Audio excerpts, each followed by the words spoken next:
আজকের আলোচ্য বিষয় সূরাতুল ইখলাস।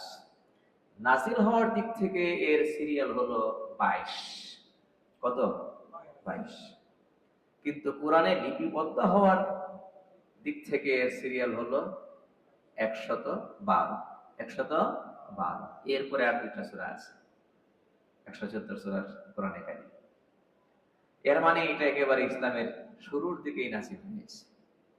রাসূল সাল্লাল্লাহু আলাইহি ওয়াসাল্লাম যখন মক্কায় ছিলেন, একেবারে নবুয়তের প্রথম দিক, সেই সময় নাজিল হয়েছে। এই সূরা নাজিল হওয়ার প্রেক্ষাপট আছে, সেই প্রেক্ষাপট বর্ণনা করার আগে একটা কথা বলি। সেটা হচ্ছে যে এই সূরাটা যদিও ছোট্ট কিন্তু আলাদা। আলাদা কিরকম আলাদা? আমি শুধু সহিহ হাদিস থেকে কয়েকটা ঘটনা শুনি। এগুলো থেকে এই সূরার বৈশিষ্ট্যটা বা এই সূরা কোন কতটা উপরের লেভেলের সূরা এটা আমরা বুঝতে পারি। রাসূল কারীম সাল্লাল্লাহু আলাইহি ওয়াসাল্লামের কাছে একদিন একজন এসে বলছে যে, ইয়া রাসূলুল্লাহ, আপনার অমুক সাহাবী রাত্রবেলায় তাহাজ্জুদ পড়ছিল, এই একটা সূরা, ছোট্ট সূরা, সূরা ইখলাস বারবার পড়ছিলেন। তো যিনি এসে নবীজিকে ঘটনা শোনাচ্ছেন, তার কাছে এই ব্যাপারটা কেমন যেন মনে হলো। এই ছোট্ট একটা সূরা কেন বারবার পড়ছেন তিনি? এটা কোনো অভিযোগ না, বিচার, নালিশ, এরকম কিছু না। ওনার মনে একটা কৌতূহল জেগেছে, ছোট্ট এই সূরাটা কেন বারবার পড়তে হবে? যতক্ষণ সুবহে সাদিক না হয়েছে ততক্ষণ এটাই পড়েছেন, বারবার পড়েছেন। নবীজি বললেন, তোমার কাছে কি সূরা ছোট্ট মনে হয়? আকারে ছোট। ওই আল্লাহর কসম করে বলছি যে আল্লাহর হাতে আমার প্রাণ, এই ছোট্ট সূরাটা সুলুসুল কোরআন, কোরআনের 1/3 সমান। কোরআনের 1/3 সমান। কোরআন যদি আমরা বুঝি 10 পারা, তাহলে 30 পারা, তাহলে 10 পারা সমান। এক হাদিসে রাসূল কারীম সাল্লাল্লাহু আলাইহি ওয়াসাল্লাম সাহাবায়ে কেরামকে বললেন যে, হে আমার সাহাবারা, তোমরা কি কোরআনের 1/3, 3/1 এই প্রতি রাত্রে পড়তে অক্ষম? সাহাবায়ে কেরাম বললেন যে, হুজুর, এটা কার পক্ষে সম্ভব? কে সক্ষম হবে যে প্রতিদিন কোরআনে কারিমের 3/1 পড়বে, মানে 10 পারা পড়বে? এটা প্রত্যেকের পক্ষে তো সম্ভব না। বলতে গেলে কারো পক্ষেই জেনারেলি সম্ভব না। রাসূল কারীম সাল্লাল্লাহু আলাইহি ওয়াসাল্লাম বলেন যে, কুল হুয়াল্লাহু আহাদ, এই সূরা ইখলাস এটা পড়ো। এই এক সূরাই কোরআনের 3/1 সমান। তাহলে এখান থেকে বোঝা যায় এখানে কিছু একটা আছে, যে এই ছোট্ট সূরা 3/1 সমান কেমনে হয়? সমান হয় কেমনে? এটার জন্য তাফসীর দরকার। এটা বোঝার জন্য কি দরকার? তাফসীর দরকার। অনেক মানুষ বুঝে কি, যে 3 বার পড়লে 10 পারা পড়লে যে পরিমাণ সওয়াব হয়, পরিমাণ সওয়াব হয়ে গেল, তাহলে সওয়াবের জন্য আমরা 3 বার পড়লাম, গোটা কোরআন খতমের সওয়াব হয়ে গেল। আসলে বিষয়টা এইভাবে হাদিসের ব্যাখ্যায় আসে। হাদিসের ব্যাখ্যায় এসেছে অন্য বিষয়।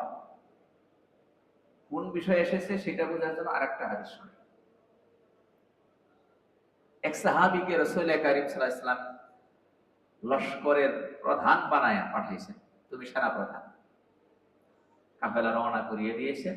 আয়েশা রাদিয়াল্লাহু তাআলা হাদিস বর্ণনা করেছেন।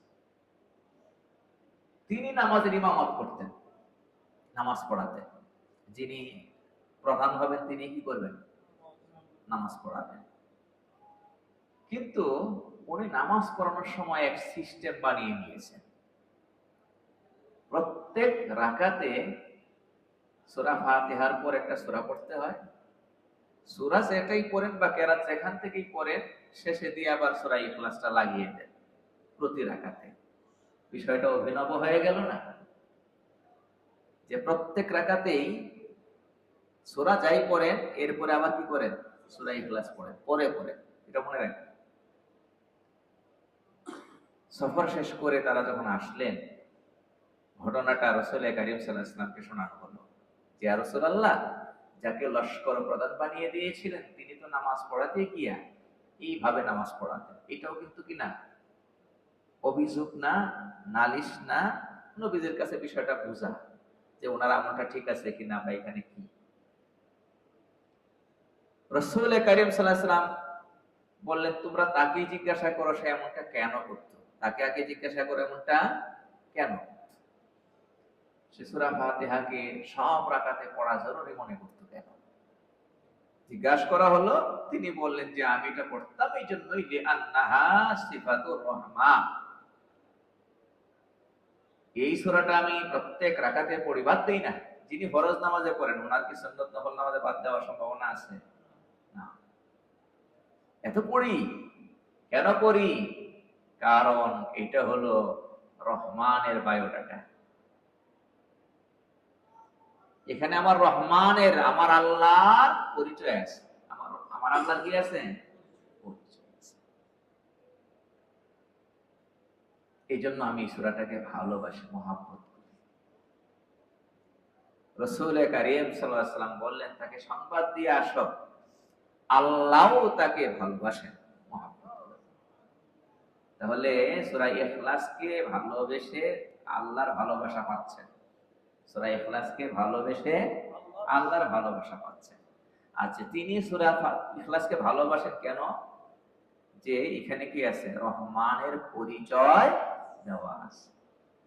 তাহলে বোঝা গেল এইটাই হলো আসল কথা।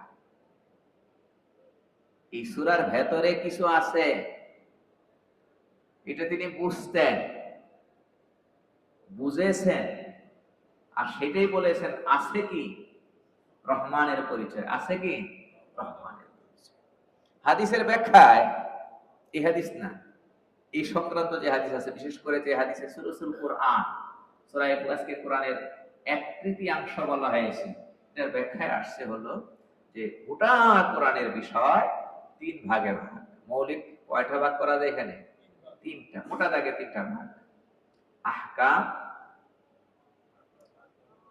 এক হচ্ছে কি আহকাম, 2 নাম্বার হলো আখবার, আর 3 নাম্বার হলো তাওহীদ। এক হলো আহকাম, বিধি বিধান, করণীয় কি, বর্জনীয় কি, হালাল হারাম ইত্যাদি ইত্যাদি। কোরআনের বিষয়বস্তু একটা হচ্ছে কি আহকাম, আরেকটা হচ্ছে আখবার, কসাস, বিভিন্ন ঘটনাবলী, ইতিহাস তুলে ধরেছে, আছে না নেই? এবং পরিমাণের দিক থেকে সেগুলো বেশি, পরিমাণে অনেক বেশি। আর এক হচ্ছে তাওহীদ, এটাকে আরো সহজ করে বলতে পারি হলো আকাইদ, এবং এটাকে শুরুতে নিয়ে আসতে পারি। কিতাবে যেভাবে আছে, আমি এক এক কিতাবে এক এক রকম করে আছে সেভাবে বললাম। তাহলে 3 নাম্বার কি আছে? তাওহীদ। এটা 3 নাম্বার না বলে 1 নাম্বার বলতে পারি, কারণ এটা আগে আসছে। তাওহীদ, তাওহীদ মানে আল্লাহকে কি জানা? এক জানা। আল্লাহকে এক জানার ব্যাখ্যা আছে, এই ব্যাখ্যা বোঝার জন্য সূরা ইখলাস নাই। এবং সবচেয়ে ব্যাপক, কিন্তু শব্দ কম, কথা কম, অর্থ এক সাগর, শব্দ সীমিত, এইভাবে করে আসছে কোথায়? সূরা ইখলাসে। তাওহীদ এটা বুঝে ওই সাহাবা অন্তরে ধারণ করতেন, এই জন্য তিনি এটা বারবার আওড়াতেন প্রতি নামাজে, প্রতি রাকাতে। কথা বুঝাতে পারছি? এই ধরনের আরেকটা কাহিনী আছে। এই সাহাবী তিনি সফর এটা করতেন না। আচ্ছা, আর এক সাহাবী আনাস রাদিয়াল্লাহু তাআলা থেকে আসছে, হাদিসটি সহিহ বুখারীতে আছে। তো মসজিদে কুবায় নামাজ পড়াতেন। তো তিনিও একটা নিয়ম করে নিয়েছিলেন যে প্রত্যেক রাকাতে যেখানে কেরাত আছে, কেরাত পড়বেন পরে, সূরা ফাতিহার পরে আগে ইখলাস পড়তেন, সূরা ফাতিহার পরে ইখলাস পড়তেন, ইখলাস পরে এরপরে যা পড়া সেটা। ওনার ব্যাপারটা তো কেমন অভিনব হয়ে গেল। তো অনেকের কাছে এটা বিরক্তিরও কারণ হয়েছে, তারা বলা বলি করে আপনি এই নিয়ম থেকে বের করলেন, এটা কেন করেন? আবার ওনাকে বাদও দিতে পারে না, বাদ দিতে পারে না কেন সেটাও হাদিসে আসছে, কারণ উনি ইমান আমলের দিক থেকে অগ্রসর ছিলেন। ইমাম হবেন কে? যার আমল বেশি ভালো, এলেমের লাইনে, আমলের লাইনে অগ্রসর ছিলেন, তিনি ইমাম হবেন। তুই জন্য বাদও দিতে পারেন না ওনাকে। রাসূল কারীম সাল্লাল্লাহু আলাইহি ওয়াসাল্লামের কাছে এসে এটা অনেকটা অনুযোগের সুরেই তারা বলছেন, ইয়া রাসূলুল্লাহ, আমাদের ইমাম তো এরকম নতুন নতুন নিয়ম আবিষ্কার করে নামাজ পড়াচ্ছে, এটা আবার বেদাত বলতে যায় না, কারণ এটা কোন যুগের ঘটনা? রসুলের যুগের ঘটনা। রসুল যদি কি করেন, রসুল যদি এটাকে সমর্থন করে দেন, তাহলে তো ঠিকই হয়ে গেল। বুঝতে পেরেছেন? সেটাই তো হবে এখানে। রসুল কারীম সাল্লাল্লাহু আলাইহি ওয়াসাল্লাম বললেন, তুমি এমনটা কেন করো? তোমার মুসল্লিরা যা চায় সেটা করো না কেন? মুসল্লিরা চায় সবাই যেমনে নামাজ পড়ায় অমনে পড়াও। তিনি বলছেন যে ইন্নী উহিব্বুহা ইয়া রাসূলুল্লাহ, আমি এই সূরাটাকে ভালোবাসি, এটা আমার প্রাণের সূরা, বাদ দিতে পারি না। এটা আমার প্রাণের সূরা, বাদ দিতে পারি না। ওই জায়গায় টান লাগে, কলিজায় টান লাগে। ইন্নী উহিব্বুহা। রাসূল কারীম সাল্লাল্লাহু আলাইহি ওয়াসাল্লাম বললেন, হুব্বুহা আদখালাকাল জান্নাহ। এই সূরা ফাতিহার প্রতি তোমার যে ভালোবাসা, এটা তোমাকে জান্নাতে প্রবেশ করিয়ে ছেড়েছে। তোমাকে জান্নাতে প্রবেশ করিয়ে ছেড়েছে। আদখালা, আদখালা এটা ফার্স্ট অতীতকালের ক্রিয়া, মানে ঢুকিয়ে দিয়েছে। তো জান্নাতে কি উনি ঢুকে গেছে এখনো তুমি দুনিয়াতে? এর মানে নিশ্চিত। ঘটে যাওয়া ব্যাপার যেমন নিশ্চিত, এটাও কি নিশ্চিত, যদিও ঘটবে কখন? মৃত্যুর পরে, সামনে। এই হলো সূরা ইখলাস। এই হলো সূরা ইখলাস। তো এই জন্য অর্থ বোঝার দরকার আছে না নাই? আরো কথা আসবে, কখন করবো, কি নিয়মে করবো, এই ব্যাপারে কিছু কথা রাসূল সাল্লাল্লাহু আলাইহি ওয়াসাল্লাম আমাদেরকে বলে গিয়েছেন, সেটা আমরা শেষ দিকে জানব। এই সূরা ইখলাস, এটার অনেকগুলো নাম আছে। অনেকগুলো কি আছে? নাম আছে। অন্তত আমরা 5টা নামের কথা, যেগুলো বেশি নির্ভরযোগ্য সূত্রে আমরা বলতে পারি 5টা নামের কথা এসেছে। এই 5টা নামের মধ্যে প্রথম নাম হলো সূরাতুল ইখলাস। কি নাম? সূরাতুল ইখলাস। সূরাতুল ইখলাস নাম হলো কেন? লিস্তিমালিহা আলা তাওহীদিল্লাহি তাআলা ওয়া ইখলাসিল ইবাদাতি লাহ। সূরা ইখলাস, এখানে আল্লাহর তাওহীদের কথা আসছে, মাবুদ শুধুমাত্র আল্লাহ, এই কথাটা আসছে। মাবুদ শুধুমাত্র কে?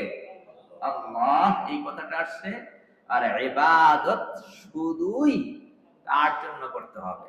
ইবাদত শুধুই তার জন্য করতে হবে, এটাকে বলা ইখলাস। এটার নাম কি? ইখলাস। কোন ইবাদতের মধ্যে অন্য কোন নিয়ত করা যাবে না, শুধুই কাকে খুশি করার জন্য। এটার নাম হচ্ছে ইখলাস। তাহলে এই সূরা, মাবুদ একজন, আর ইবাদতের ক্ষেত্রে শুধু তাকেই নিয়তের মধ্যে রাখতে হবে, এই কথা বোঝানোর জন্য আসছে, এই কথা শেখানোর জন্য আসছে, এই কথা প্র্যাকটিস করানোর জন্য আসছে। এই জন্য এই সূরার নাম কি? ইখলাস। ছোট্ট একটা প্রশ্ন করি, সূরাতুন নাস নামের মধ্যে আছে সূরাতুন নাস। নাস নামের অংশ। সূরার ভেতরে নাস শব্দটা আছে নাকি নেই? সূরাতুল ফালাক, ফালাক শব্দটা খুব সূরার ভেতরে আছে না নেই? সূরা তাব্বাত, আরো যে নামগুলো আছে, সূরা মাসাদ, সূরার ভেতরে শব্দ আছে না নাই? আছে। সূরাতুন নাস, নাসার শব্দ সূরার ভেতরে আছে না নাই? আছে। এভাবে করে আপনি যতগুলা দেখবেন, একেবারে যদি শুরুর দিকে এসে যাই, সূরাতুল বাকারা আছে না নাই? আছে। সূরাতুল ফাতিহার ব্যাপারটা আসবে না এই জন্যই, কারণ সূরা ফাতিহা হচ্ছে প্রারম্ভিকা ভূমিকা। ফাতিহা মানে ভূমিকা, এটার অনেকগুলো নাম আছে। কিন্তু বাকারা থেকে নিয়ে নাস পর্যন্ত এখানে প্রত্যেকটা সূরার নাম আপনি যদি দেখেন, তাহলে খুব ওই শব্দটা কোথায় আছে? সূরার ভেতরে আছে। কিন্তু সূরাতুল ইখলাসের অনেকগুলো নামের ভেতরে যে নামটা সবচেয়ে বেশি প্রসিদ্ধ, যে কোনো কিতাবে আমরা যে নামটা লেখা দেখি সূরাতুল ইখলাস, এই ইখলাস শব্দটা সূরার ভেতরে তো নেই। এখানে ছোট্ট একটা রহস্য আছে। এখানে ছোট্ট একটা কি আছে? রহস্য আছে। এটা হলো ইখলাস, এমন জিনিস যেটা কেউ জানে না, কেউ দেখে না, গোপন জিনিস। কি জিনিস? গোপন জিনিস। আপনি এক জায়গায় 1,00,000 টাকা দান করলেন। এখন আপনি কি প্রশংসা পাওয়ার জন্য দান করলেন, সেক্রেটারি পদটা পাওয়ার জন্য দান করলেন ওই প্রতিষ্ঠানে, নাকি শুধুই আল্লাহকে খুশি করার জন্য দান করছেন? এটা আপনার কাছে জিজ্ঞাসা করলে তো আমরা জানতে পারবো নাকি? কেমনে জানতে পারবো? আপনারা তো বলবেন তো আল্লাহর জন্য দান করলাম। ভিতরে কি থাকতে পারে? প্রশংসা। ভিতরে কি থাকতে পারে? আসন পাওয়া, নানান থাকতে পারে না? তাহলে আসলে কারণীয় ঠিক না, এখানে ভেজাল আছে, এটা জানার কোন সুযোগ মানুষের পক্ষে আছে নাকি? একেবারে গুপ্ত জিনিস। সহিহ নিয়ত একেবারে কি গোপন জিনিস, এটা কারো পক্ষে জানা সম্ভব না। জানবেন শুধু কে? আল্লাহ। এই জন্যই তো ওই যে 3 শ্রেণীর লোককে সবার আগে জাহান্নামে দেওয়া হবে। এই 3 শ্রেণীর নিয়ত খারাপ, লোকের নিয়ত খারাপ ছিল। বিরাট বড় আলেম ছিল, কোরআনের আলেম, খেদমত করেছে, কোরআন পড়েছে, মানুষকে শুনিয়েছে, রাতে তাহাজ্জুদে পড়েছে, সব কথা হাতে আসছে, অথচ তাকে দেওয়া হবে জাহান্নামে। দুনিয়ার মানুষ কি কল্পনা করেছিল যে মানুষটা জীবন কাটিয়ে দিয়েছে কোরআনের ইলম চর্চা করে, বিতরণ করে, ওয়াজ করে, নসিহত করে, তাহাজ্জুদে কোরআন তেলাওয়াত করে, লম্বা লম্বা নামাজ পড়ে, এই লোকের নিয়তটাও ঠিক নাই, খারাপ, এটা কি দুনিয়ার মানুষ বুঝতে পেরেছিল? বুঝলে কি এই লোকের কথা শুনতো? কথা বলেন। কিন্তু এই লোকের নিয়ত খারাপ ছিল। আল্লাহ বলবেন তোমার নিয়ত খারাপ ছিল, মানুষের প্রশংসা পাওয়ার জন্য করেছিল, যাও জাহান্নাম। দুনিয়াতে যেটা চেয়েছিলে সেটা দুনিয়াতে অলরেডি হয়ে গেছে। শহীদ যে নিজের স্ত্রীকে বিধবা বানায়, সন্তানকে এতিম বানায়, এই লোকটারও নিয়ত খারাপ, এটাকে কল্পনা করা যায়? বাহ্যিকভাবে এর চেয়ে বড় স্যাক্রিফাইস কি? নিজের জীবন বিলিয়ে দিল, স্ত্রী সন্তানকে নিঃস্ব বানায় রেখে গেল, অসহায় বানায় রেখে গেল, বিধবা এতিম বানায় রেখে গেল। এই মানুষটারও নিয়ত খারাপ, এটা কি দুনিয়ার মানুষ বুঝবে? বুঝাতে কথা না। কিন্তু কে জানে? আল্লাহ জানে। সারা জীবন দান করেছে, এবং দানের যত জায়গা হতে পারে, খাত হতে পারে, ক্ষেত্র হতে পারে, সব জায়গায় দান করেছে, জীবন ভর করেছে। এই লোকটারও নিয়ত খারাপ ছিল, এটা কি দুনিয়ার মানুষ জানার কথা? নিয়ত বড় কঠিন জিনিস। এই জন্য কিতাবে আছে, আমরা তো এটার হাকিকতই জানি না, এই জন্য আমাদের ভয় লাগে না। আমরা হলাম ওই বাচ্চাদের মতো। কার মতো? বাচ্চার মতো। বাচ্চার গায়ের জামার মধ্যে যদি আপনি 100 টাকা 50 টাকা দিয়ে দেন, তার কাছে এটা অনেক। সে যদি আপনার সাথে বাইরে যায়, কোথাও ঘুরতে গেল, তার মনে কখনো চিন্তা আসবে না টাকাটা হারিয়ে যায় কিনা, কেউ নিয়ে যায় কিনা, ইত্যাদি চিন্তা আসবে না। কারণ সে তো এটা বুঝে না যে টাকা হারিয়ে যেতে পারে, কেউ নিয়ে যেতে পারে। কিন্তু আপনার পকেটে যদি কিছু টাকা থাকে আর আপনি কোথাও যান, সাইড পকেটে যদি 100 টাকাও থাকে আর লোকাল বাসে ওঠেন, সতর্ক থাকে। কারণ আপনি বুঝেন যে এটা কি হয়ে যেতে পারে,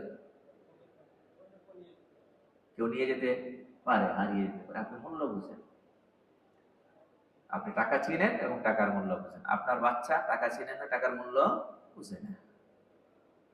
তো ইখলাসের হাকিকত আমরা বুঝি না, এটা যে মাঝে মধ্যে এদিক সেদিক হয়ে যায়, নষ্ট হয়ে যেতে বুঝি। আমাদের পূর্বসূরীগণ বলছেন যে নিয়তের চাইতে, সহি নিয়তের চাইতে, নিয়ত ঠিক রাখার চাইতে কঠিন কোন কাজ নাই। আমরা তো কোনো কাজই মনে করি না, আর উনি বলেন যে এর চেয়ে কঠিন কোনো কি নাই। এই জন্য দাওয়াত ও তাবলীগের 6 উসুলের মধ্যে কিন্তু একটা কথা আছে, সহি নিয়ত, সহি নিয়ত, কথাটা কিন্তু খুব গুরুত্বপূর্ণ। এই জন্য কাজের শুরুতে, কাজের মাঝে, কাজের শেষে সবসময় নিজের নিয়তকে দেখার দরকার। এটা বড় গুরুত্বপূর্ণ, এটাই কাজে লাগবে। এটা কি কাজে লাগবে? তাহলে সূরা ইখলাসের কয়টা নাম বলবো বলছিলাম? 5টা। তার মধ্যে একটা কি? সূরাতুল ইখলাস। আরেকটা নাম যেটা আমাদের সবাই আমরা বলি অনেক সময়, সূরাতুল কুল হুয়াল্লাহু আহাদ। সূরাতুল কুল হুয়াল্লাহু আহাদ, কুল হুয়াল্লাহু আহাদ, এটাও নাম, এটাও কিতাবে আছে। এটা মানুষের বানানো নাম না, এটাও কিতাবে কি আছে এবং হাদিসেও আছে। তো এটাও একটা নাম। তো এটা কেন হলো এই নাম? যেহেতু কোরআনে কারিমে এই মানে কি বলে, এই সূরা শুরু হয়েছে এই আয়াত দিয়ে, শুরুতেই আছে, হতেই পারে না। তারপরে আরেক নাম হচ্ছে সূরাতুল আসাস। আসাস মানে হচ্ছে বুনিয়াদ, ফাউন্ডেশন, ভিত্তি। কেনই না? যেহেতু ইসলামের দ্বীনের বুনিয়াদের কথা এখানে আছে। বুনিয়াদ কি? তাওহীদ। বুনিয়াদ কি? তাওহীদ। আল্লাহকে চিনা, আল্লাহকে এক বলে বিশ্বাস করা। যেহেতু এখানে তাওহীদ সম্পর্কে কথা আছে, বুনিয়াদ সম্পর্কে কথা আছে, দ্বীনের ফাউন্ডেশন সম্পর্কে কথা আছে, এই জন্য নাম হলো সূরাতুল আসাস। এটা জনসাধারণ জানি না, কিতাবে আছে। তারপরে আরেক নাম হলো সূরাতুস সামাদ। কি নাম? সূরাতুস সামাদ। সূরা ইখলাসে আল্লাহ তাআলার এই নামটা আসছে, সূরাতুস সামাদ। সূরা ইখলাসের ভেতরে আল্লাহ তাআলার দুইটা গুণবাচক নাম আসছে, ওটা কোরআনে আর কোথাও আসে না। এক হচ্ছে আহাদ, আর এক হচ্ছে সামাদ। এক আহাদ, আর এক হচ্ছে কি? সামাদ। এই সামাদের ভেতরেই সূরা ইখলাসের আসল কথাগুলো আছে। তারপরে কটা বলা হলো? ইখলাস, তারপরে সূরা কুল হুয়াল্লাহু আহাদ, তারপরে আসাস, তারপরে কি বললাম? সামাদ। আর একটা হলো সূরাতুত তাওহীদ। ওটা আগের কথার ভেতরে একরকম এসে গিয়েছে। যেহেতু এখানে কিসের কথা আছে? আল্লাহর একাত্মবাদের কথা আছে, তাওহীদের কথা আছে। শানে নজুল সম্পর্কে বলা হয় যে মক্কার মুশরিকরা বলা বলি করত যে তোমার রবের, মুহাম্মদ তোমার রবের একটু পরিচয়, বংশ পরিচয় আমাদেরকে জানাও না। আবার কেউ বলতো যে তোমার আল্লাহ কি দিয়ে তৈরি, স্বর্ণ দিয়া না রূপা দিয়া না কি দিয়া? এরকম আজগুবি প্রশ্ন না, এটা আজগুবি প্রশ্ন তাদের কাছে না। কারণ তারা যেগুলোকে দেবতা বানায় রাখছে সেগুলো তো কোনোটা পিতলের তৈরি, কোনোটা পাথরের তৈরি, কোনোটা তামার তৈরি, ইত্যাদি ইত্যাদি। এখন মুহাম্মদ সাল্লাল্লাহু আলাইহি ওয়াসাল্লাম, তুমি যে তোমার প্রভুর কথা বলো, উনি কি দিয়ে তৈরি? আবার কেউ বলতো যে তোমার প্রভের একটু বংশলতিকা, উনিকে, ওনার বাবাকে, ওনার বাবাকে, ওনার বাবাকে। আরবদের কাছে এই বংশলতিকা খুব গুরুত্বপূর্ণ বিষয়। তারা প্রত্যেকেই 40 পুরুষের বংশ তালিকা কি রাখতো? মুখস্থ রাখতো। এমনকি ঘোড়ার বংশ তালিকা। কি? ঘোড়া। এই ঘোড়া, এটা পশুর মধ্যে তো আর বাপ জানা থাকে না, মা জানা থাকে। এটা কার গর্ভ থেকে আসে, কোনটা পেট থেকে আসে, ওটা কোনটার পেট থেকে আসে, ওটা কোনটার পেট থেকে আসে। এবং এক সফরে, হজের সফরে তায়েফে এটা ঘোড়ার আস্তাবল দেখেছিলাম। সেখানে ঘোড়া তারা পালেন, অনেকগুলো ঘোড়া। এবং আমি অবাক হয়েছি যে এই আধুনিক যুগে এসেও এই ঘোড়াগুলোর নাম আছে প্রত্যেকটার। এবং এইটা মানে এটার মা যে ছিল সেটার নাম আছে, এইভাবে করে তারা এখনো নাম সংরক্ষণ করে। এবং আজকাল যে ডিজিটাল বা কম্পিউটারে এগুলো সংরক্ষণ করে। তো এই প্রশ্নগুলো করেছিল যে তোমার আল্লাহর বংশলতিকা বা বংশ পরম্পরা এটা বলো, অথবা কেউ বলছে তোমার আল্লাহ কি দিয়ে তৈরি, ইত্যাদি। তখন আল্লাহ তাআলা এই সূরা ইখলাস নাযিল করছেন। তাদের সব প্রশ্নের উত্তর এখানে কি আছে, যে আল্লাহর এরকম কোন বংশের কোন লতিকা বা বংশের কোন এরকম কি হয় না, তালিকা হয় না। আল্লাহর আগেও নাই, পরেও নাই। আগেও নাই, পরেও নাই। বাবাও নাই, সন্তানও নেই। বাবা থাকলে না দাদার বিষয় আসতো নাকি, পরদাদার বিষয় আসতো। এরপরে কি দিয়ে তৈরি, এই প্রশ্ন আল্লাহর ক্ষেত্রে থাকবে না। তুমি দুনিয়ার কোনো কিছুর সঙ্গে আল্লাহকে মিলাইতে পারবা না। হ্যাঁ, ওয়ালাম ইয়াকুল্লাহু কুফুয়ান আহাদ, শেষে গিয়ে আল্লাহ কথা বলছে। এবং খুদ আহাদ শব্দের ভেতরে ওইটা আছে। তাহলে আমরা একটু বেশি লম্বা করব না, খুব সংক্ষেপে সূরা ইখলাসের ভেতরে কি আছে এটা জানার চেষ্টা করি। আমলের কথা, সূরা ইখলাস কখন কিভাবে পড়তে রাসূল সাল্লাল্লাহু আলাইহি ওয়াসাল্লাম আমাদেরকে বলেছেন সেটা ইনশাআল্লাহ পরে বলবো। এমনি তো নিজেদের মতো করে যখন খুশি তখন পড়তে পারি। আর একটা হলো রাসূলের বাতানো কিছু কি আছে, সময় আছে, আমল আছে। প্রথম শব্দ হলো কুল। কুল মানে বলুন। নবীজিকে আল্লাহ তাআলা নির্দেশ দিচ্ছেন আপনি বলুন, মানে আপনি সবাইকে জানিয়ে দিন, আপনি ঘোষণা করে দিন। হুয়াল্লাহু আহাদ, তিনি আল্লাহ একক। আহাদ শব্দটা ব্যতিক্রম। এক বোঝানোর জন্য আরবিতে শব্দ আছে হলো ওয়াহিদ। কি? ওয়াহিদ। ওয়াহিদ মানে এক। এখানে ওয়াহিদ বলা হয়নি, বলা হয়েছে কি? আহাদ। ওয়াহিদ আর আহাদের মধ্যে পার্থক্য হলো, ওয়াহিদ বললে সিরিয়াল বোঝায়। ওয়াহিদ মানে এক, ওয়ান, এরপরে টু আসবে, থ্রি আসবে, বুঝতেছেন নাকি? একের পরে দুই আসবে, তিন আসবে, একটা ধারাবাহিকতা থাকবে। কিন্তু যদি বলা হয় আহাদ, আহাদের ক্ষেত্রে এটা নেই, একক। এখানে পরে 2 নাম্বার সিরিয়াল, 3 নাম্বার সিরিয়াল ইত্যাদি আসবে না। এর মানে আল্লাহ এমন এক সত্তা যার সাথে আগের পরের কোনো কিছুর কি নাই, সিরিয়াল নাই। এক মানে একই, এক মানে একই, আগেও নাই পরেও নাই, এখানে কোনো ধারাবাহিকতা নাই, একক সত্তা। এই আহাদ শব্দ দিয়েই শিরিকের মূল, শিরিকের শেকড় কেটে দেওয়া হয়েছে। হযরত মনজুর নোমানী রহমতুল্লাহি আলাইহি তিনি লিখেছেন, এই কোরআন বিষয়ক ওনার একটা গবেষণামূলক কিতাব আছে, সেখানে তিনি লিখেছেন যে দুনিয়াতে যারা শিরিক করে, সবাই তো করে শিরিক, তাওহীদবাদী সংখ্যা সীমিত দুনিয়াতে। কি বলে, মুসলমানের সংখ্যা সীমিত না, আর বাকি সবার ভেতরে কি আছে, শিরিক আছে। শিরিক যারা করে মৌলিক ভাবে তাদের চিন্তাগত একটা সমস্যা আছে। কি সমস্যা সেটা? মেজর সমস্যা। সেটা হলো আল্লাহকে চিনতে গিয়া আল্লাহর যে একক সত্তা, এবং একক সত্তাটা কেমন এটা আমরা পরবর্তী শব্দ সামাদ থেকে আর একটু ভালো করে বুঝবো। এই আল্লাহর একক সত্তাকে তারা বুঝতে গিয়া দুনিয়ার বাদশাদের সঙ্গে তুলনা করে বোঝার চেষ্টা করেছে যে আল্লাহ সব কিছু নিয়ন্ত্রণ করে, সমস্ত বাদশাদের বাদশা, রাজাধিরাজ, বাদশাদের বাদশা। এই যে একটা চিন্তা আসলো, আল্লাহ বাদশা। আচ্ছা বলুন দেখি, পৃথিবীর বাদশারা কি করে? যত বড় বাদশাই হোক, যত বড় প্রভাবশালী, দাপটশালী, ক্ষমতার অধিকারী যেমন বাদশাই হোক, একক ভাবে রাজ্য পরিচালনা করতে পারে না, সহযোগী লাগে? বলেন না, সহযোগী লাগে। সুদূর অতীতের রাজা বাদশাদের কাহিনী পড়েন, সেখানে পরিভাষা ছিল রাজা, উজির, প্রধান উজির, এই উজির, সেই উজির। আর আজকাল উজির শব্দ মূলত আরবি, আজকাল হলো মন্ত্রী, সচিব, নাকি বলেন? হ্যাঁ, কত ধাপে ধাপে লোক সাজান, কাকে সহযোগিতা করার জন্য? রাজাকে। আজকাল যেটাই বলেন রাজাকে যে নামেই বলেন, এখন তো আমাদের দেশগুলোতে হলো প্রধানমন্ত্রী সবচেয়ে বড় ক্ষমতা, নাকি?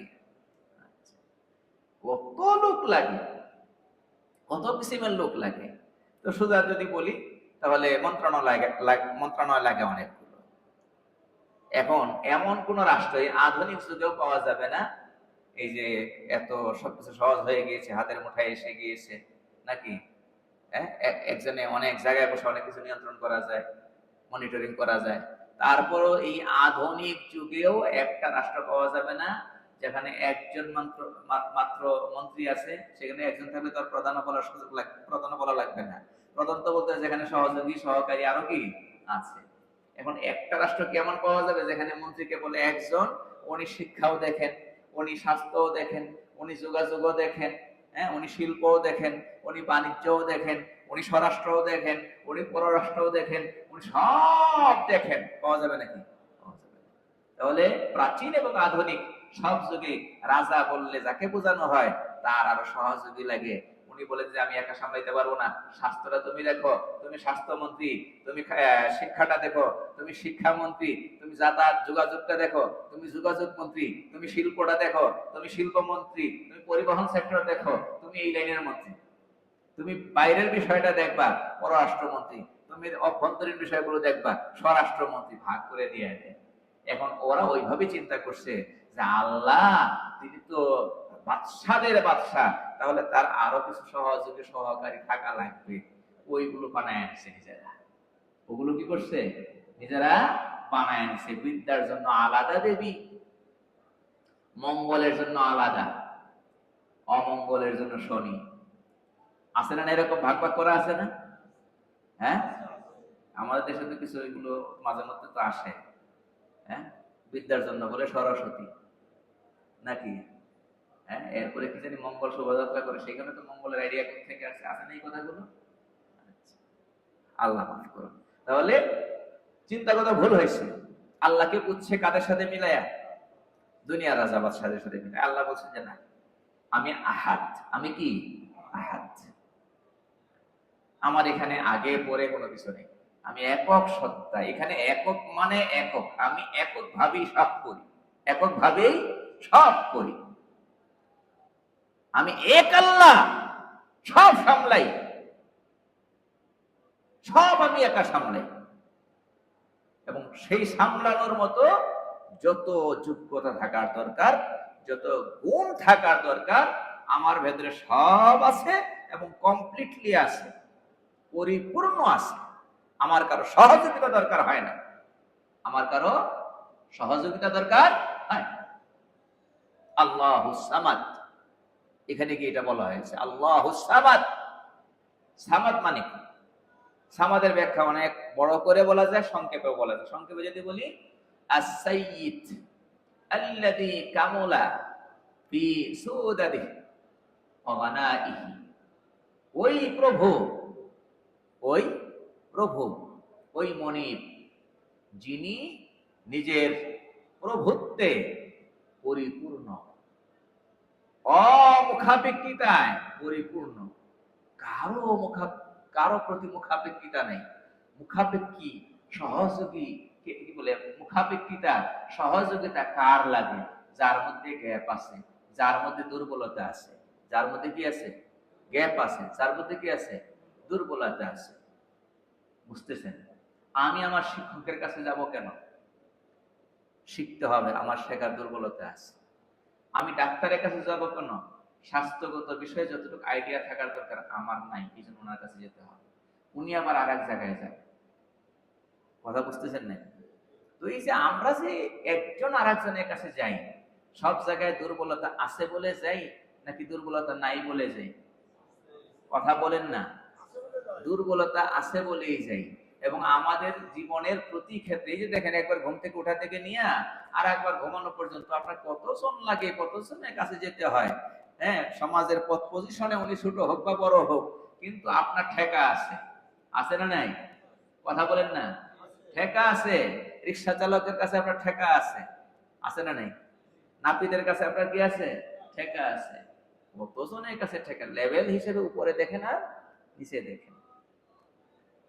তাহলে এই যে আমাদের ঠেকা আছে, এই ঠেকাওয়ালা মাখলুক আল্লাহ আমাদেরকে বানাইছেন। কিওয়ালা মাখলুক? বলেন না, কিওয়ালা? ঠেকাওয়ালা মাখলুক। কোরআনের ভাষায় ফকির। কোরআনের ভাষায় কি? ফকির। আমরা বাংলাতে ফকির বলি না, এটা আরবি শব্দ। ইয়া আইয়ুহান নাস আনতুমুল ফুকারা। হে দুনিয়ার মানুষেরা, তোমরা সবাই ঠেকাওয়ালা, তোমরা সবাই মুখাপেক্ষী। তবে কার প্রতি মুখাপেক্ষী? এটা আল্লাহ বলে দিয়েছেন, ইলাল্লাহ। কার প্রতি? আল্লাহর প্রতি। আমরা ওই আল্লাহর প্রতি যে মুখাপেক্ষী এটা বুঝি না, খালি দুনিয়ার মানুষের প্রতি যে মুখাপেক্ষিতা আমাদের আছে, ঠেকা আছে, এইটাই আমরা বুঝি। ওটা বুঝলেই কাজ হয়ে যেত যে আমরা আসলে মুখাপেক্ষী কার? বলেন না, কার? জুতার ফিতা ছিঁড়ে গেছে, এখন আমি মুখাপেক্ষী মুচির, তার কাছে গেলে সে আমার জুতা ঠিক করে দেবে। রাসূল কারীম সাল্লাল্লাহু আলাইহি ওয়াসাল্লাম আমাদেরকে শিখিয়েছেন, জুতার ফিতা ছিঁড়ে গেছে, এখানে তুমি আল্লাহর প্রতি তোমার মুখাপেক্ষিতা প্রকাশ করো। সোজা বের হয়ে চলে যায় না যে 10 টাকা দিয়ে মুসির কাছ থেকে এটা ঠিক করে নিয়ে আসবো 20 টাকা দিয়ে। মুসির প্রতি মুখাপেক্ষী, এটা তো চোখে দেখো, সবাই দেখে, কিন্তু তুমি আসলে সর্বসময় সব ক্ষেত্রে মুখাপেক্ষী কার? আল্লাহ। বলে এটা আমি কেমনে প্রকাশ করবো? রাসূল কারীম সাল্লাল্লাহু আলাইহি ওয়াসাল্লাম বলছেন যে তুমি আল্লাহর কাছে এই জুতার ফিতা ছিঁড়ে গেলেও দোয়া করো। এটা শুনছেন না আপনারা হাদিসে? কিন্তু এখানে যে এই রহস্যটা আছে, এভাবে আমরা চিন্তা করি না। বলে জুতার ফিতা ছিঁড়ে গেলে আল্লাহর কাছে বলতে হবে কেন? হ্যাঁ, বলতে হবে। আল্লাহর কাছে যদি না বলেন, তাহলে এই যে 20 টাকা খরচ করে 10 মিনিটে জুতা ঠিক করে ফেলবেন, সারাদিনও না হইতে পারে। কারণ আপনি তো চিন্তা করছেন এই মুরের মধ্যে মুসি একজন কি থাকে, বসা থাকে, গিয়া দেখবেন বেচারা আজকে আসেনি, কি নাই? আজকে বেচারা কি করে নাই? আসে নাই। বেচারা জ্বরে ঘরে পড়ে আছে, অথবা কোথাও চলে গেছে। ওরা তো সংসার কারবার আছে না নাই? আছে। তাহলে এখন জুটি হইলো না? এই সামান্য জুতো, যেটা মনে করছেন কোনো বিষয়ই না, মুসির কাছে যাবেন 10 টাকা আর 20 টাকা দিবেন, ঠিক করে দিয়ে দিবে, এটাও তো জটিল হয়ে গেল এখন। তাহলে আল্লাহ সহজ কাজকে জটিল করতে পারেন, আবার জটিল বিষয়কেও সহজ করতে পারেন। এখন আমি আর আপনি যদি ঘর থেকে বের হওয়ার সময় অথবা ঘর থেকে বের হওয়ার আগেই যদি বলতাম যে আল্লাহ জুতার ফিতাটা সরে গেছে, সমস্যা ছোটটাও বড় হয়ে যায়, আবার বড়টাও ছোট হয়ে যায়, আল্লাহ তুমি যদি রহম করো তাহলে বড় সমস্যা ছোট হয়ে যায়, জুতার ফিতাটা ছিঁড়ে গেছে, সহজের জন্য কি হয়ে যায়, ঠিক করিয়ে নিয়ে আসতে পারি, এটুকু আল্লাহর কাছে বলা যায় না?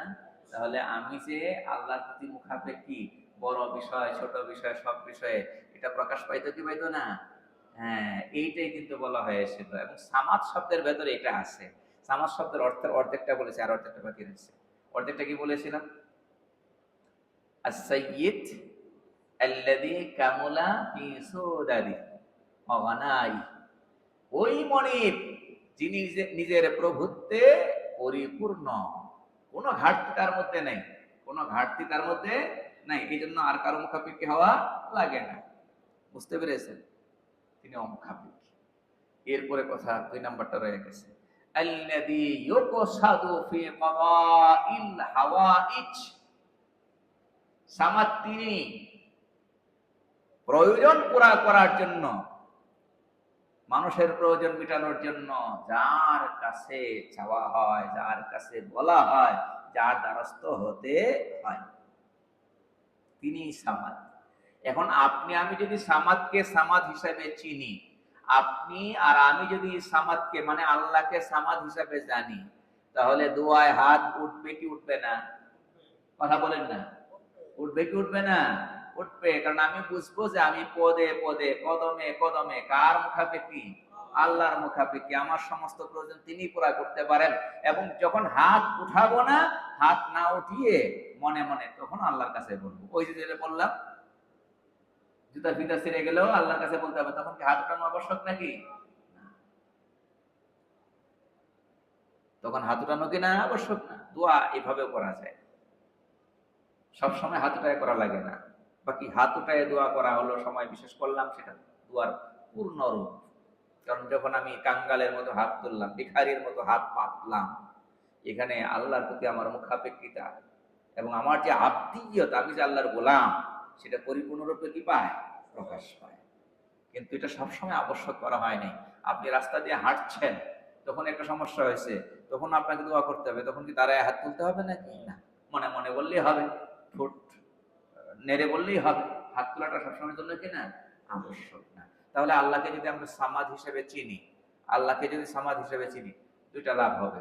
এক হলো নিজেকে আর অসহায় মনে হবে না, এক হলো নিজেকে কি মনে হবে না? অসহায় মনে হবে না। কারণ আমি যে অবস্থায় থাকি, আমার সহায় একজন আছেন। আমি যে অবস্থায় থাকি, আমার পরম সহায় একজন কি আছেন, তিনি কে? আল্লাহ। তো আমাকে কোনো অবস্থায় অসহায় মনে হবে না। আজকালের সবচেয়ে বড় সমস্যা হলো মানুষের স্ট্রেস, নাকি? কথা বলেন না? হ্যাঁ, মানসিক রোগের সংখ্যা দিন দিন বাড়ছে না কমছে? বাড়ছে। এটা কোত্থেকে আসে? অসহায়ত্ব বোধ থেকে। কোত্থেকে আসে? নানান সমস্যায় যখন নিজেকে অসহায় বোধ করতে থাকে এবং জীবনের ব্যাপারে নিরাশ হয়ে যায়, ওই জায়গাটা থেকে তো আসে। কিন্তু এটা হবে না যখন আমি সামাদকে কি হিসাবে চিনবো? সামাদ হিসাবে চিনব, ঠিক না? তাহলে এই অসহায়ত্ব বোধটা দূর হয়ে যাবে। আর 2 নাম্বার হলো আমার আমলে একটা নতুন মাত্রা যোগ হবে, আমি দোয়া বেশি বেশি করে করতে থাকবো। এই আমলে নতুন মাত্রা কি হবে? যোগ হবে, এবং একটা একটার সাথে কানেক্টেড। যখন আমি দোয়া করতে শিখবো না, তখনই অসহায়ত্বটা কি হয়ে যাবে? দূর হয়ে যাবে। কারণ আমি তো সব ব্যাপারে একজনের কাছে শেয়ার করতে পারি। এবং আল্লাহ তাআলা এমন এক সত্তা, আমাদের প্রত্যেকের জীবনে এমন কিছু কথা থাকতে পারে যারা স্বামী আছি, স্ত্রীর কাছেও বলতে পারি না, এমন কিছু কথা থাকতেই পারে। আছে না নাই? আছে। আবার স্ত্রীদের মনে এমন কিছু কথা থাকতে পারে যেটা আপন স্বামীকে খুব মহব্বত করে, দুজনের সাথে সম্পর্ক ভালো, তারপরে স্বামীর কাছে বলতে পারে না। এমন কিছু কথা কি করতে পারে? থাকতে পারে।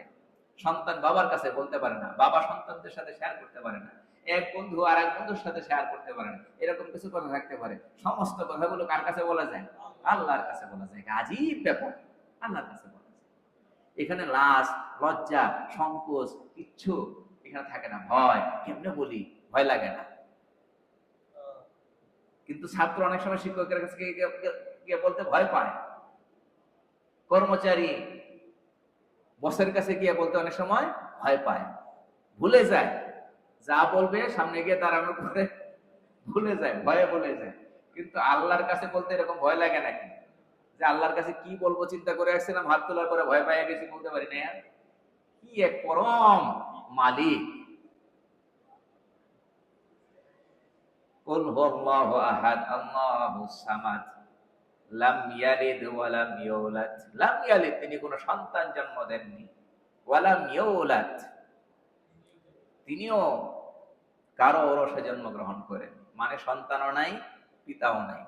সন্তানও নাই, পিতাও নাই। কোরআনে অন্য জায়গায় বলছে এই স্ত্রীও নেই। এটা বুঝাই যায় সন্তান না থাকলে তো স্ত্রীও নেই, স্ত্রী থাকলে সন্তান হইতো। কারণ আল্লাহ তাআলা তো এমন হতে পারে না, মানুষের ক্ষেত্রে এটা দুর্বলতা মনে করা হয়, বিয়ে করছে কি হয় না, সন্তান হয়। আল্লাহর ক্ষেত্রে তো নাউজুবিল্লাহ সব বলা যাবে না। কথা বুঝতে পেরেছি? এইখানে ইহুদি খ্রিস্টান এরা তো দাবি করছিল যে ওদের কাছে নবী আসছেন। হ্যাঁ, খ্রিস্টানরা দাবি করছে ঈসা আলাইহিস সালামের উম্মত, আর ইহুদিরা দাবি করছে মুসা আলাইহিস সালামের উম্মত। নাকি তাদের কাছে আসমানি কিতাবও আসছে। কিন্তু তারা যে মুশরিক, তারা যে শিরককারী, সূরা ইখলাস এখানে পরিষ্কার করে দিয়েছে। ঈসা আলাইহিস সালামকে খ্রিস্টানরা আল্লাহর পুত্র বলে। কি বলে? কথা বলেন না, আল্লাহর পুত্র বলে, আল্লাহর সন্তান। ইহুদিরা উযাইর আলাইহিস সালামকে আল্লাহর পুত্র বলে। তাহলে ইহুদিরাও দাবি করে আল্লাহর পুত্র আছে, খ্রিস্টানরাও দাবি করে আল্লাহর পুত্র আছে। আর আল্লাহ বলছেন লাম ইয়ালিদ, তিনি কি করেন নাই, কোন সন্তান জন্ম দেন নাই। কথা বুঝতে পেরেছেন? তাহলে এখানে আল্লাহর মানে আল্লাহর পুত্র আছে বলেন দেখি, মানুষের সন্তান কি হয়? গরু হয় না ছাগল হয়? হ্যাঁ, মানুষ হয়। হাতির বাচ্চা হাতি হয় নাকি বলেন? যে প্রাণী সন্তানও সেই প্রাণী, মানে সেই শ্রেণীভুক্ত হয়। তাহলে প্রভুর সন্তান থাকলে প্রভু হইতো। কথা বলেন না, প্রভুর সন্তান থাকলে কি হইতো?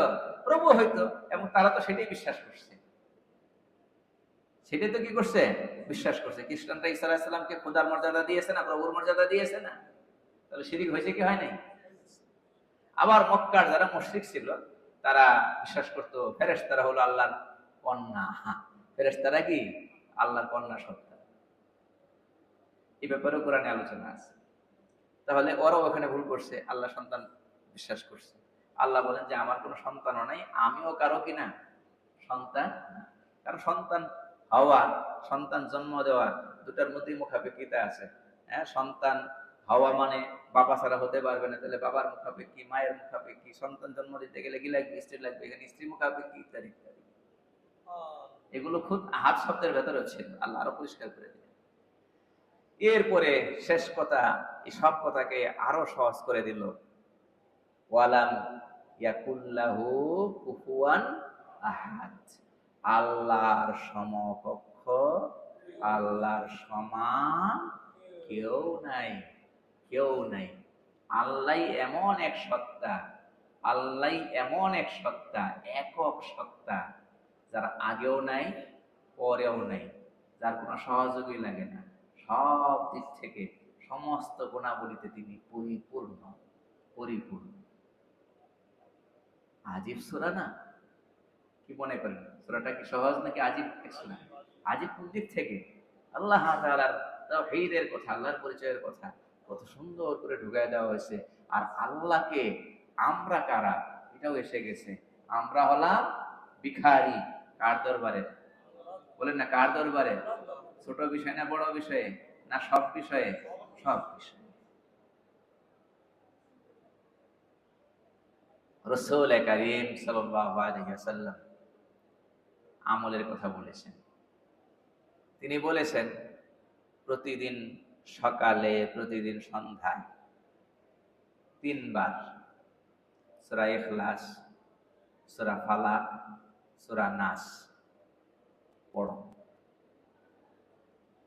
তাকফিকা মিন কুল্লি শাই, তাকফিকা মিন কুল্লি শাই, যে কোনো ক্ষতিকারক থেকে রক্ষা করার জন্য যথেষ্ট হয়েছে। সূরা ইখলাস 3 বার, সূরা ফালাক 3 বার, সূরা নাস 3 বার, সকালে সন্ধ্যায়। এরপরে আপনার হিংসা করে আপনার ক্ষতি করবে হবে না, আপনার শত্রুতা করে আপনার সর্বনাশ করবে হবে না, হবে না।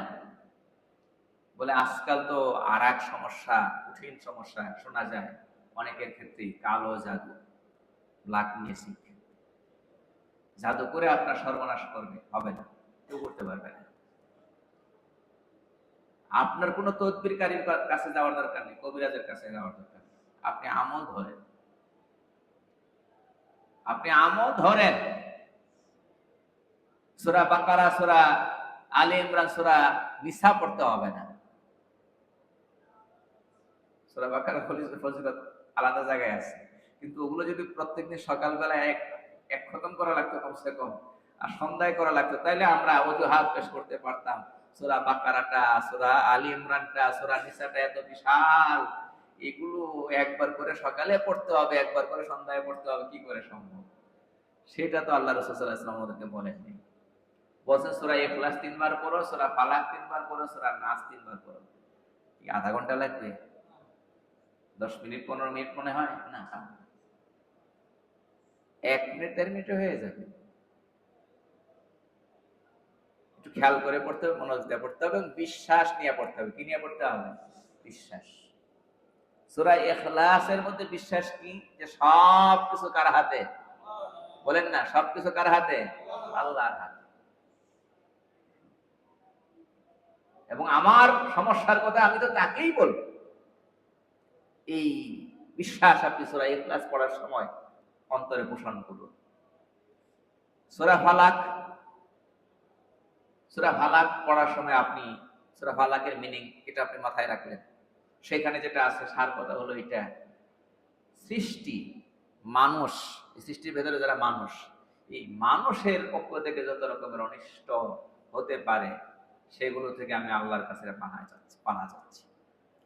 আর সূরা নাস পড়ার সময় আপনি অন্তরে এই কথাটা জাগান যে অদৃশ্য একটা মাখলুক আছে, যেগুলোকে আমরা জিন বলি, শয়তান বলি, নাকি? হ্যাঁ, জিন শয়তান। তো ওদের তরফ থেকে, আমরা দেখি না ওদের তরফ থেকে আমার যতটুকু ক্ষতি সাধন হতে পারে সেটার ব্যাপারে আমি আল্লাহর কাছে কি চাইতেছি? আশ্রয় চাইতেছি। আল্লাহ আপনি বাঁচান, আল্লাহ আপনি হেফাজত করেন, আল্লাহ আপনি সুরক্ষা দেন। আল্লাহর ক্ষমতা আছে না নেই? আল্লাহ যদি আমাকে নিজের আশ্রয় জায়গা দিয়ে দেন, বুঝতে পেরেছেন না? আপনার বাচ্চাটাকে আপনি কি করলেন? নিজের বুকের সাথে জড়ায় নিলেন। এখন আর পাশের বাড়ি ছেলে এসে আপনার বাচ্চাটা কিছু করতে পারবে না। করছে কতক্ষণ? তখন আপনি কি কাছে ছিলেন না। অনেক সময় হয় না এরকম? গ্রামে বেশি হয়। আপনার বাচ্চা অন্য বাচ্চাদের সঙ্গে খেলতে গেছিল, ওরে আইসে কি করছে? মারছে। এখন আপনি যদি ওদিক দিয়ে যান বা আপনার বাচ্চা দেখে দৌড়ায় এসে কি করবে? আপনাকে জড়ায় ধরবে। তো আপনার বাচ্চা যখন আপনাকে জড়ায় ধরছে, এর মানে কি? আপনার বাচ্চা আপনার আশ্রয়ে আসছে, আপনার বাচ্চা আপনার আশ্রয়ে আসছে। আপনার আশ্রয়ে যেহেতু এসে গেছে, এখন অন্যান্য ছোট বাচ্চা যেগুলো এতক্ষণ পর্যন্ত ডিস্টার্ব করতেছিল, ওরা কি আর আসবে? এখন আমি যদি আরশে আজিমের মালিকের আশ্রয়ে চলে যাই, আমি যদি আরশে আজিমের মালিকের আশ্রয় গ্রহণ করি, তাহলে আব্দুল্লাহ আর আব্দুর রহমান যারা আমার শত্রু, যারা আমার সাথে হিংসা করে, যারা আমার শত্রুতা করে, অমুক আর তমুক, এরা কিছু করতে পারবে নাকি? এই বিশ্বাসটা তো দরকার। তাহলে কালো জাদুর তদবির পাইলাম তো, হ্যাঁ, কবিরাজের কাছে দৌড়াইতে হবে নাকি? সবসময় এগুলো মিস না করি, এগুলো আমাদের রক্ষা কবচ বানায় আনি। এই আমলগুলো পারবো তো ইনশাআল্লাহ। আল্লাহ রাসূল সাল্লাল্লাহু আলাইহি ওয়াসাল্লামের কথা কিন্তু বড় শক্তিশালী কথা। এখানে তাকফিকা মিন কুল্লি শাইইন, তোমার জন্য এনাফ হয়ে যাবে যে কোনো অনিষ্টকারীর অনিষ্ট থেকে, যে কোনো অনিষ্টকারীর অনিষ্ট। বিশ্বাস রাখি। এরপরে রাত্রবেলা যখন শয়ন করি, আরে যখন ঘুমিয়ে থাকি, তখন তো আমরা আর সজাগ আছি, চোখে দেখি কি আসছে না আসছে আমার কাছে। হ্যাঁ, ক্ষতিকর কিছু দেখলে সরে যেতে পারি, ওটারে মেরে ফেলতে পারি, পোকামাকড় ইত্যাদি নানান কিছু দেখলে। যখন ঘুমিয়ে আসি, হ্যাঁ, নাকের ছিদ্র খোলা, কোনো কিছু দিয়ে আটকাইনি, কানের ছিদ্র খোলা, কোনো কিছু দিয়ে আটকাইনি, কত কিছুই তো আসতে পারে, কত কিছু তো কত ক্ষতি সাধন করতে পারে। তখনও তো আল্লাহর হেফাজত এবং সুরক্ষা দরকার। রাসূল কারীম সাল্লাল্লাহু আলাইহি ওয়াসাল্লাম সেই সময় এই তিনটা সূরা পড়তেন। সূরা ইখলাস পড়েন, সূরা ফালাক পড়েন, সূরা নাস পড়েন, হাতে ফু দেন, সারাটা গা যতটা সম্ভব হাত দিয়ে মুছেন। আবার সূরা ইখলাস, সূরা ফালাক, সূরা নাস পড়েন, হাতে ফু দেন, সারাটা গা মুছেন। আবার পড়েন সূরা ইখলাস, ফালাক, নাস, ফু দেন, গা মুছেন, যতটা সম্ভব হাত যতদূর যায়। হয়ে গেল, সুন্নাত আমল হয়ে গেল, আল্লাহর আশ্রয়ে চলে গেলাম। তাহলে আজকের আলোচনা সারসংক্ষেপ হলো কি, সূরা ইখলাসের এই যে ভেতরে যে কথাগুলো আছে, সূরা ইখলাসের অর্থটা, মর্মটা, মিনিংটা, এটা আমরা একটু মাঝে মধ্যে স্মরণ করার চেষ্টা করবো, পারলে সবসময় স্মরণ করার চেষ্টা করবো। এবং সেটা ওই যে এক সাহাবীর ঘটনা শোনালাম, তিনি সূরা ইখলাস বারবার পড়তেছিলেন। কোন সময়? তাও তাহাজ্জুদে। আচ্ছা বলেন দেখি, এই এক সূরা তিনি বারবার কেন পড়ছিলেন? 3 বার না 4 বার? শুধু মহাব্বতের বিষয় না এখানে, মহাব্বতটা তো আছে, মহাব্বতটা তো কি আছে। এটা হলো, এটা বারবার পড়ছেন আবেগের সাথে, মহাব্বতের সাথে, ঠিক না? সেই সাথে ওনারা তো আরবিটা জানতেন। ওই যে কথাগুলোকে তাজা করতেছেন, যে এখানে কি বলেছেন আল্লাহ, এখানে কি বলেছেন আল্লাহ, এই কথার গভীরে, হ্যাঁ, অর্থ এবং মর্মের গভীরে বোঝার চেষ্টা করতেন, হৃদয়ে সেটাকে ধারণ করার চেষ্টা করতেন পরম ভাব। এই কাজগুলো আমরা করা উচিত, অর্থ বোঝার চেষ্টা করার দরকার, এই তাফসীরের মজলিসে বসার দরকার।